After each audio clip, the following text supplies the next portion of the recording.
ಜಾರಿ ನಿರ್ದೇಶನಾಲಯ ಇಡಿ ಅಂದರೆ ಏನು? ಇಡಿ ಕಾರ್ಯವೈಖರಿ ಬಲ್ಲಿರೇನು?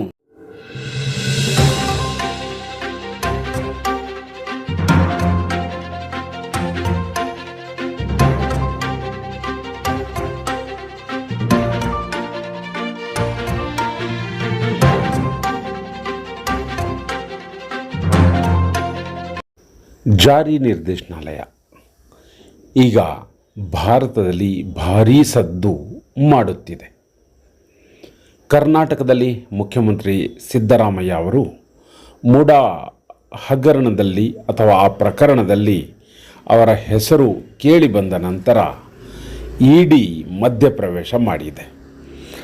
ಸಿದ್ದರಾಮಯ್ಯ ಮತ್ತು ಅವರ ಕುಟುಂಬದ ಸದಸ್ಯರ ವಿರುದ್ಧ ಅದು PMLA ಕಾಯ್ದೆಯನ್ನು ಜಾರಿ ಮಾಡಿದೆ. ಹಾಗಾದರೆ ಏನಿದು ಇಡಿ ಅಥವಾ ಜಾರಿ ನಿರ್ದೇಶನಾಲಯ? ಇದು ಕೇಂದ್ರ ಸರ್ಕಾರದ ಕೈಗೊಂಬೆಯಾಗಿ ಕಾರ್ಯನಿರ್ವಹಿಸುತ್ತಿದೆಯೇ? ಈ ಪ್ರಶ್ನೆಗೆ ಇಲ್ಲಿದೆ ಉತ್ತರ. ಕೇಂದ್ರದ NDA ಸರ್ಕಾರವು ವಿರೋಧ ಪಕ್ಷಗಳ ನಾಯಕರನ್ನು ಹಣೆಯಲು ಜಾರಿ ನಿರ್ದೇಶನಾಲಯವನ್ನು ಬಳಸಿಕೊಳ್ಳುತ್ತಿದೆ ಎಂಬ ಆರೋಪ ವಿರೋಧ ಪಕ್ಷಗಳ ಮುಖಂಡರು ಮಾಡುತ್ತಲೇ ಬಂದಿದ್ದಾರೆ. ಸ್ವಾಯತ್ತ ತನಿಖಾ ಸಂಸ್ಥೆಗಳಾದ ಇಡಿ, CBIಗಳನ್ನು ಕೇಂದ್ರ ಸರ್ಕಾರ ದುರ್ಬಳಕೆ ಮಾಡುತ್ತಿದೆ ಎಂದು ಆರೋಪಿಸಿ 14 ರಾಜಕೀಯ ಪಕ್ಷಗಳು ಸುಪ್ರೀಂ ಕೋರ್ಟ್ನ ಕದವನ್ನು ತಟ್ಟಿದ್ದವು. 2014ರಲ್ಲಿ ಪ್ರಧಾನಿ ನರೇಂದ್ರ ಮೋದಿ ನೇತೃತ್ವದ NDA ಸರ್ಕಾರ ಅಧಿಕಾರಕ್ಕೆ ಬಂದ ನಂತರ ವಿರೋಧ ಪಕ್ಷಗಳ ಹಲವು ನಾಯಕರ ವಿರುದ್ಧ ಇಡಿ ಪ್ರಕರಣ ದಾಖಲಿಸಿಕೊಂಡಿದೆ, ಕೆಲವರನ್ನು ಬಂಧಿಸಿದೆ. ಇದಕ್ಕೆ ಇತ್ತೀಚಿನ ಉದಾಹರಣೆ ದೆಹಲಿಯ ಮಾಜಿ ಮುಖ್ಯಮಂತ್ರಿ AAP ಅಂದರೆ ಆಪ್ ಪಕ್ಷದ ಮುಖ್ಯಸ್ಥ ಅರವಿಂದ್ ಕೇಜ್ರಿವಾಲ್. ಇಡಿ ಪ್ರಕರಣ ಎದುರಿಸಿದ ಮತ್ತು ಬಂಧನಕ್ಕೆ ಒಳಗಾದ BJP NDA ನಾಯಕರ ಸಂಖ್ಯೆ ತೀರಾ ವಿರಳ. ವಿರೋಧ ಪಕ್ಷದಲ್ಲಿದ್ದುಕೊಂಡು ಇಡಿ ಪ್ರಕರಣದಲ್ಲಿ ಸಿಲುಕಿದ ನಾಯಕರು ಪಕ್ಷ ತೊರೆದು BJPಗೆ ಸೇರ್ಪಡೆಗೊಂಡ ನಂತರ ಅವರ ವಿರುದ್ಧದ ಪ್ರಕರಣಗಳ ತನಿಖೆ ಮೊಟಕುಗೊಂಡಿರುವುದಕ್ಕೆ ಹಲವು ಉದಾಹರಣೆಗಳು ಸಿಗುತ್ತವೆ. ಇಡಿ ಹಲವು ಪ್ರಕರಣಗಳ ವಿಚಾರಣೆ ನಡೆಸ್ತದೆ, ತನಿಖೆ ಮಾಡ್ತದೆ. ಆದರೆ ಶಿಕ್ಷೆ ಎಷ್ಟು ಪ್ರಕರಣಗಳಲ್ಲಾಗಿದೆ ಅದನ್ನು ಗಮನಿಸಿದರೆ ಅದು ಕಡಿಮೆ. ಅಂದರೆ ಶಿಕ್ಷೆಯಾದ ಪ್ರಕರಣಗಳು ತುಂಬ ಕಡಿಮೆ. ಹಣ ಅಕ್ರಮ ವರ್ಗಾವಣೆ ತಡೆ ಕಾಯ್ದೆ ಅಡಿಯಲ್ಲಿ ಇಡಿ ದಾಖಲಿಸಿಕೊಳ್ಳುತ್ತಿರುವ ಪ್ರಕರಣಗಳ ಸಂಖ್ಯೆ ವರ್ಷದಿಂದ ವರ್ಷಕ್ಕೆ ಗಣನೀಯವಾಗಿ ಹೆಚ್ಚಾಗುತ್ತಿದೆ. ಪ್ರಾಸಿಕ್ಯೂಷನ್ಗೆ ದೂರು ಸಲ್ಲಿಸಿರುವ ಪ್ರಕರಣಗಳು, ಆರೋಪ ಸಾಬೀತಾದ ಪ್ರಕರಣಗಳ ಸಂಖ್ಯೆ ಕಡಿಮೆ ಇದೆ. 2018ರಿಂದ 2023ರ ಅಕ್ಟೋಬರ್ ತಿಂಗಳ ನಡುವೆ ಇಡಿ ದಾಖಲಿಸಿರುವ 4163 ಪ್ರಕರಣಗಳಲ್ಲಿ ವಿಚಾರಣೆ ಆರಂಭವಾದ ಪ್ರಕರಣಗಳ ಪ್ರಮಾಣ 20% ಮಾತ್ರ, ಅಂದರೆ 864 ಮಾತ್ರ. 28 ಪ್ರಕರಣಗಳಲ್ಲಿ ಮಾತ್ರ ಶಿಕ್ಷೆಯಾಗಿದೆ, 1 ಪ್ರಕರಣ ಖುಲಾಸೆಯಾಗಿದೆ. ಹಾಗೆ ನೋಡಿದರೆ ಹಣ ಅಕ್ರಮ ವರ್ಗಾವಣೆ ವಿಚಾರದಲ್ಲಿ ಇಡಿ ಅಧಿಕಾರ ವ್ಯಾಪ್ತಿ, ಅದು ಎಲ್ಲಿಂದ ಅಕ್ರಮದ ಮಾಹಿತಿ ಪಡೆಯುತ್ತದೆ ಎನ್ನುವುದು ಸೇರಿದಂತೆ ಅದರ ಕಾರ್ಯನಿರ್ವಹಣೆ ಬಗ್ಗೆ ಒಂದು ಸಂಕ್ಷಿಪ್ತ ಮಾಹಿತಿ ಇಲ್ಲಿದೆ. ಜಾರಿ ನಿರ್ದೇಶನಾಲಯ ಇಡಿ ಕೇಂದ್ರ ಸರ್ಕಾರದ ಬಹು ಆಯಾಮದ ತನಿಖಾ ಸಂಸ್ಥೆ.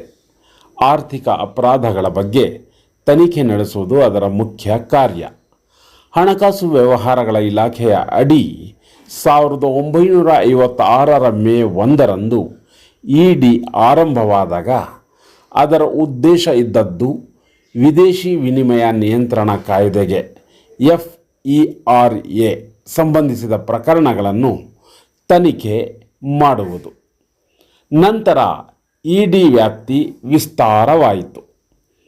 ಹಣ ಅಕ್ರಮ ವರ್ಗಾವಣೆ ತಡೆ ಕಾಯ್ದೆ 2002, PMLA, ವಿದೇಶಿ ವಿನಿಮಯ ನಿರ್ವಹಣಾ ಕಾಯ್ದೆ 1999, FEMA ಮತ್ತು ದೇಶಭ್ರಷ್ಟ ಆರ್ಥಿಕ ಅಪರಾಧಿಗಳ ಕಾಯ್ದೆ 2018ರ ಅಡಿಯಲ್ಲಿ ತನಿಖೆಯು ಅದರ ವ್ಯಾಪ್ತಿ ಸೇರಿತು. ಹಣ ಅಕ್ರಮ ವರ್ಗಾವಣೆ, ಬ್ಯಾಂಕ್ ವಂಚನೆ, ಆರ್ಥಿಕ ಹಗರಣಗಳು, ವಿದೇಶಿ ವಿನಿಮಯ ಉಲ್ಲಂಘನೆ ಮುಂತಾದ ಪ್ರಕರಣಗಳ ತನಿಖೆ, ಮಾಹಿತಿ ಸಂಗ್ರಹ, ವಿಶ್ಲೇಷಣೆ ಮಾಡುವುದು ಇಡಿಯ ಪ್ರಮುಖ ಕೆಲಸ. ಅಂತಾರಾಷ್ಟ್ರೀಯ ಹಣಕಾಸು ಅಕ್ರಮಗಳು, ಭಯೋತ್ಪಾದನಾ ಚಟುವಟಿಕೆಗಳಿಗೆ ಸಂಬಂಧಿಸಿದ ಹಣಕಾಸಿನ ನೆರವಿನ ಜಾಲ ಇತ್ಯಾದಿ ಅಂಶಗಳ ಬಗ್ಗೆಯೂ ಇಡಿ ತನಿಖೆ ನಡೆಸುತ್ತದೆ.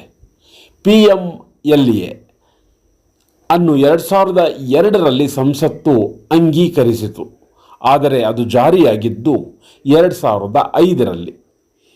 ಅದರ ಮುಖ್ಯ ಉದ್ದೇಶ ದೇಶದ ಒಳಗೆ ಮತ್ತು ಹೊರಗೆ ಹಣದ ಅಕ್ರಮ ಸಂಗ್ರಹ, ವರ್ಗಾವಣೆ, ಅದರ ಮೂಲ ಹಂತಗಳನ್ನು ಪತ್ತೆ ಹಚ್ಚುವುದು. ಕಾಯ್ದೆಯ ಸೆಕ್ಷನ್ 48-49ರ ಅಡಿ ಇಡಿ ತನಿಖೆ ನಡೆಸುತ್ತದೆ. PMLA ಅಡಿ ನಿರ್ದೇಶನಾಲಯದ ಅಧಿಕಾರಿಗಳಿಗೆ ಹಣ ಅಕ್ರಮ ವರ್ಗಾವಣೆಗೆ ಸಂಬಂಧಿಸಿದಂತೆ ಪ್ರಕರಣಗಳ ತನಿಖೆ ಮಾಡುವ, ವಿಚಾರಣೆಗೊಳಪಡಿಸುವ ಸಂಬಂಧ ವ್ಯಾಪಕವಾದ ಅಧಿಕಾರ ಇರುತ್ತದೆ. ತನಿಖೆಗಾಗಿ ಆರೋಪಿಗೆ ಸಮನ್ಸ್ ಜಾರಿ ಮಾಡುವ, ಅವರಿಗೆ ಸಂಬಂಧಿಸಿದ ಜಾಗಗಳಲ್ಲಿ ಶೋಧ ನಡೆಸುವ ಮತ್ತು ಆಸ್ತಿ, ಹಣ ಸ್ವಾಧೀನಕ್ಕೆ ಪಡೆಯುವ ಅಧಿಕಾರವೂ ಅಧಿಕಾರಿಗಳಿಗೆ ಇರುತ್ತದೆ. ಆರೋಪಿಗಳ ಆಸ್ತಿಯನ್ನು ಜಪ್ತಿ ಮಾಡುವ ಮತ್ತು ಬ್ಯಾಂಕ್ ಖಾತೆ ಇತ್ಯಾದಿಗಳನ್ನು ಸ್ಥಗಿತಗೊಳಿಸುವ ಅಧಿಕಾರವನ್ನೂ ಇಡಿ ಹೊಂದಿದೆ.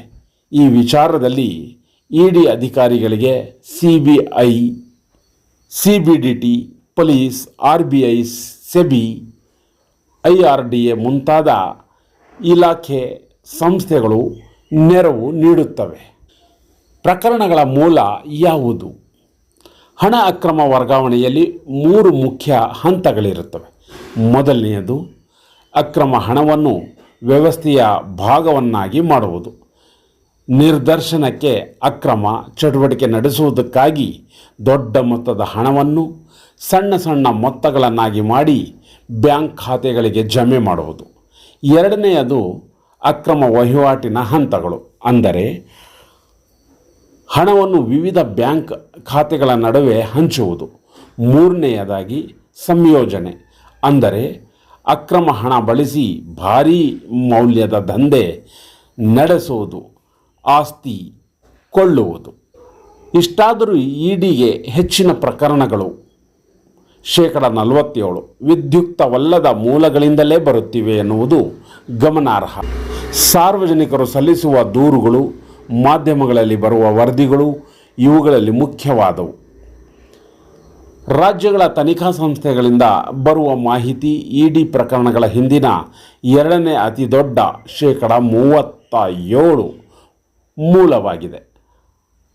ಅಪರಾಧ ಮತ್ತು ಅಪರಾಧಿಕ ಪತ್ತೆ ಜಾಲ ಮತ್ತು ವ್ಯವಸ್ಥೆಯಲ್ಲಿ CCTNS ಎಲ್ಲ ಪ್ರಕರಣಗಳನ್ನು ಡಿಜಿಟಲ್ ರೂಪದಲ್ಲಿ ದಾಖಲಿಸಲಾಗುತ್ತಿದ್ದು 13% ಪ್ರಕರಣಗಳ ಮೂಲವಾಗಿದೆ. ಯಾವುದೇ ಪೊಲೀಸ್ ಠಾಣೆಯಲ್ಲಿ ಹಣದ ಅಕ್ರಮದ ಬಗ್ಗೆ ಪ್ರಕರಣ ದಾಖಲಾಗಿದ್ದು ಅದರ ಮೊತ್ತ 1 ಕೋಟಿಗೂ ಹೆಚ್ಚಿದ್ದರೆ ಅದರ ಮಾಹಿತಿಯು ಇಡಿಗೆ ಸಲ್ಲಿಕೆಯಾಗುತ್ತದೆ ಮತ್ತು ಇಡಿ ಅದರ ವಿಚಾರಣೆ ಮತ್ತು ತನಿಖೆ ಕೈಗೊಳ್ಳುತ್ತದೆ. ಜನರಿಂದ ಬರುವ ದೂರುಗಳು, ಕಾನೂನು ಜಾರಿ ಸಂಸ್ಥೆಗಳಲ್ಲಿರುವ ಇಡಿ ನೋಡಲ್ ಅಧಿಕಾರಿಗಳು ನೀಡುವ ಮಾಹಿತಿ, ಅಪರಾಧ ಮತ್ತು ಕ್ರಿಮಿನಲ್ ನಿಗಾ ಜಾಲಗಳು ಮತ್ತು ವ್ಯವಸ್ಥೆ CCTNS ಖಚಿತ ಮಾಹಿತಿಗಳು ಅಥವಾ ಮಾಧ್ಯಮ ವರದಿಗಳ ಆಧಾರವು ಪ್ರಕರಣಗಳ ಮೂಲವಾಗುತ್ತದೆ. ಇಡಿ ವ್ಯಾಪ್ತಿಗೆ ಬರುವ ಇತರ ಕಾಯ್ದೆಗಳು. ಜಾರಿ ನಿರ್ದೇಶನಾಲಯವು PMLA ಮಾತ್ರವಲ್ಲದೆ ಇನ್ನೂ 4 ಕಾಯ್ದೆಗಳ ಅಡಿಯಲ್ಲಿ ಹಣ ವರ್ಗಾವಣೆ ಮತ್ತು ವಿದೇಶಿ ವಿನಿಮಯ ಅಕ್ರಮಗಳ ಬಗ್ಗೆ ತನಿಖೆ ನಡೆಸುವ ಅಧಿಕಾರ ಹೊಂದಿದೆ. ಅವುಗಳೆಂದರೆ ವಿದೇಶಿ ವಿನಿಮಯ ನಿರ್ವಹಣಾ ಕಾಯ್ದೆ 1999, ಫೆಮಾ ದೇಶಭ್ರಷ್ಟ ಆರ್ಥಿಕ ಅಪರಾಧಿಗಳ ಕಾಯ್ದೆ 2018, FEOA ವಿದೇಶಿ ವಿನಿಮಯ ನಿಯಂತ್ರಣ ಕಾಯ್ದೆ 1972, FERA 1974ರ ವಿದೇಶಿ ವಿನಿಮಯ ಸಂರಕ್ಷಣೆ ಮತ್ತು ಕಳ್ಳಸಾಗಣೆ ಚಟುವಟಿಕೆಗಳ ಕಾಯ್ದೆಯಡಿಯಲ್ಲಿ CEFEPSA ಬರುವ ಪ್ರಕರಣಗಳ ತನಿಖೆಯ ಹೊಣೆಯನ್ನು ಇಡಿ ಹೊತ್ತುಕೊಳ್ಳುತ್ತದೆ. ಸರ್ಕಾರಿ ಸಂಸ್ಥೆಗಳ ದತ್ತಾಂಶ ಇಡಿಯ ಪ್ರಕರಣಗಳನ್ನು ದಾಖಲಿಸಲು ವಿವಿಧ ಮೂಲಗಳಿಂದ ಮಾಹಿತಿ ಪಡೆಯುತ್ತದೆ. ಅವುಗಳಲ್ಲಿ ಸರ್ಕಾರದ ವಿವಿಧ ಸಂಸ್ಥೆಗಳು ಪೂರೈಸುವ ಹಣಕಾಸು ದತ್ತಾಂಶವು ಒಂದು ಮೂಲವಾಗಿದೆ. ಉದಾಹರಣೆಗೆ, ಶಂಕಿತ ಹಣಕಾಸು ವ್ಯವಹಾರಗಳನ್ನು ಪತ್ತೆ ಹಚ್ಚುವ ಹಣಕಾಸು ಇಲಾಖೆಯ ಆರ್ಥಿಕ ಗುಪ್ತಚರ ವಿಭಾಗವು ಇಡಿಯೊಂದಿಗೆ ತನ್ನ ದತ್ತಾಂಶವನ್ನು ಹಂಚಿಕೊಳ್ಳುತ್ತದೆ. ಆದರೆ ಈ ರೀತಿ ಇಡಿಯಲ್ಲಿ ದಾಖಲಾಗುತ್ತಿರುವ ಪ್ರಕರಣಗಳ ಸಂಖ್ಯೆ ಅತಿ ಕಡಿಮೆ. ಏಪ್ರಿಲ್ 2018ರಿಂದ ಅಕ್ಟೋಬರ್ 2023ರವರೆಗೆ FIU ನೀಡಿದ ದತ್ತಾಂಶದ ಆಧಾರದ ಮೇಲೆ ಇಡಿ ದಾಖಲಿಸಿದ್ದು 6%, ಅಂದರೆ ಕೇವಲ 23 ಪ್ರಕರಣಗಳನ್ನು ಮಾತ್ರ. ಸಾರ್ವಜನಿಕರ ದೂರುಗಳು, ಮಾಧ್ಯಮ ವರದಿಗಳು ಅಪರಾಧದ ಚಟುವಟಿಕೆ ಹಣ ಅಕ್ರಮವಾಗಿ ಸಂಗ್ರಹಿಸಿರುವುದರ ಬಗ್ಗೆ ನಿಗಾ ವಹಿಸುವುದು ಇಡಿಯ ಬಹುಮುಖ್ಯ ಜವಾಬ್ದಾರಿಗಳಲ್ಲಿ ಒಂದು. ಮಾದಕ ವಸ್ತು ಕಳ್ಳಸಾಗಣೆಯಂಥ ದಂಧೆಗಳಲ್ಲಿ ದೊಡ್ಡ ಮೊತ್ತದ ಹಣ ಚಲಾವಣೆಯಾಗುತ್ತದೆ. ಅದು 3 ಹಂತಗಳಲ್ಲಿ ನಡೆಯುತ್ತದೆ. ಇದಿಷ್ಟು ಇಡಿ ಅಂದರೆ ಜಾರಿ ನಿರ್ದೇಶನಾಲಯ ಕಾರ್ಯನಿರ್ವಹಿಸುವ ಕಾರ್ಯವೈಖರಿಯ ಸಂಕ್ಷಿಪ್ತ ಮಾಹಿತಿ.